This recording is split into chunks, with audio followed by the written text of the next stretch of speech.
سلام بچه‌ها، به چنل گلستان بانو خوش اومدید. امروز میخوام راجع به چند تا از لوازم ضروری کوهنوردی باهاتون صحبت کنم. پس چنلم رو سابسکرایب کنید، زنگوله کنار پیجش هم فعال کنید. توی چنلم راجع به ترفندها و چالش‌های کوهنوردی و طبیعتگری میخوام بهتون آموزش بدم. پس با من همراه باشید. خب یکی از مهمترین وسایل ضروری کوهنوردی استفاده از کفش مناسب کوهه. هیچ چیز بدتر از این نیستش که ساعت‌های پیاپی و با پاهای تاول زده و دردناک راه بریم. پس استفاده از یک کفش مناسب در کوه اولویت اول شماست. در کنار کفش مناسب کوه، استفاده از کوله مناسب کوهنوردی اولویت داره. کوله‌ای که پشت فنردار باشه که به کمر و شانه‌هاتون آسیب وارد نکنه. چرا؟ چون شما امکان داره که حدود 12 ساعت حتی بیشتر این کوله رو همراه خودتون تا بالای کوه ببرین. پس استفاده از یک کوله پشتی مناسب که تمام اولویت ها رو داشته باشه خب ضروری ترین چیزیه که میتونه توی کوه همراهتون باشه که به شونه‌هاتون و کمرتون آسیب وارد نکنه. پس حتما بعد از استفاده از یک کفش مناسب کوهنوردی یک کوله راحت و مناسب پشت فنردار رو اولویت اصلی خودتون قرار بدید. یکی دیگه از اولویت‌های کوهنوردی استفاده از باتومه. خب اسم این چیه؟ باتوم چی کار میکنه؟ بچه‌ها باتوم به حفظ تعادل شما کمک میکنه. همچنین باعث میشه که زانوهاتون در معرض سایش قرار نگیره. همچنین موقعی که دارین از کوه به سمت پایین میاین باعث میشه که شما یه بار اضافی رو از روی زانوهاتون بردارین و استقامتتون بهتر بشه و تعادلتون برقرار بشه. پس حتما باتوم رو جزو اولویت هاتون قرار بدین. خب بچه‌ها استفاده از لباس مناسب کوهنوردی در فصل‌های مختلف سال جزو اولویت‌های کوهنوردیه. چرا میگم در فصل‌های مختلف سال؟ به خاطر اینکه هر فصل متناسب با اون باید لباس‌های مخصوص به اون رو داشته باشین.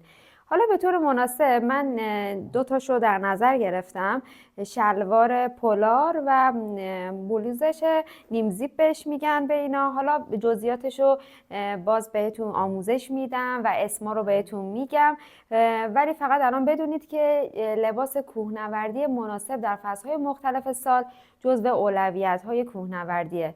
چرا؟ چون باعث راحتی شما میشه و همچنین مثلا حالا دارم بهتون میگم کلاً باعث میشه که شما رو در برابر نور خورشید محافظت کنه، از یخزدگی و گرمازدگی جلوگیری کنه.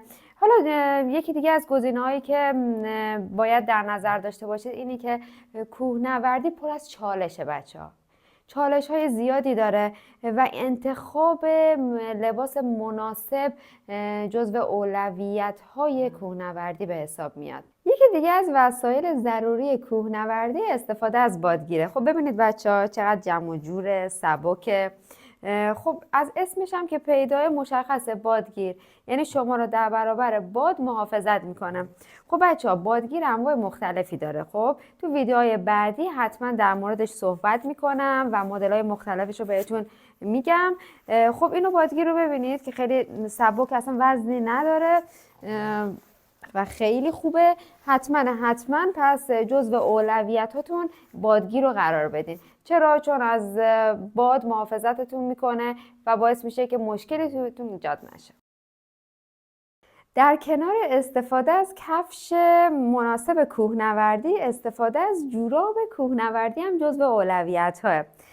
جوراب‌های کوهنوردی از پا در برابر تاول، سرمازدگی و تعریق زیاد محافظت میکنه. این جوراب‌ها رطوبت پا رو جذب میکنه و پا رو گرم و خوش نگه میداره. پس در مسیرهایی که طولانی مدت داریم میریم این دوتا جزو اولویت‌های ما هستند که پاهامون که قلب دوم ماست کاملا در امنیت باشه. از دیگر وسایل ضروری کوهنوردی استفاده از چراغ سره. آموزشش رو حتما در ویدیوهای بعدی خواهم گذاشت، ولی باید بدونید که این وسیله کوچیک خیلی ضروریه. بچه‌ها جای زیادی رو داخل کولتون اشغال نمی‌کنه ولی حتما باید همراهتون باشه. امکان داره هزاران نوع اتفاق واسهتون پیش بیاد، اصلا پیش بینی نشده باشه. به علت مصدومیت بخواید مدت زیادی رو در کوه بمونید، به تاریکی بخورید، پس این خیلی کمکتون میکنه. پس اینو جزو اولویتاتون قرار بدید.